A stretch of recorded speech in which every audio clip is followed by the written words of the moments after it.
Të dashur qytetarë dhe qytetare, erdha këtu pa përtesë çdo 2 javë, sepse ardhja ime shërben si një dëshmi e përbotshme e keqpërdorimit politik të drejtësisë nga narkotrafikanti Edi Rama për të luftuar kundërshtarët politik. Hetimi shterrues 4 vjeçar, siç e ka quajtur Skapi, dhe vetimu 32 vjeçar familjar i Sali Berishës ka provu asaj dhe familjarët e tij nuk kanë përfituar kurrë asnjë favor dhe se kursimet e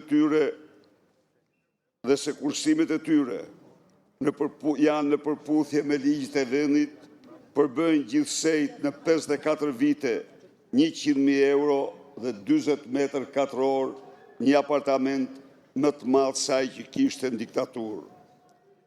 Çështja e Spakut dhe keqpërdorimit të tij është pjesë e strategjisë së Edi Ramës për të goditur opozitën shqiptare.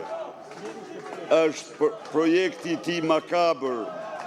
për të marrë një mandat të 4.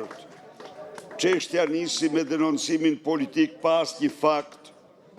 të eksponentit politik të bandave të Elbasanit, Shkodrës dhe Fushkrujës, Taulan Ballës, dhe është mbajtur dhe mbahet në këmbë kryekput për qëllime politike. Çështja kundër meje është dëshmi e standardit të dyfishkt, të Skapit të partisë që sulmon opozitën pa asnjë fakt, ndërkohë që mbulon një mal të tërë me fakte për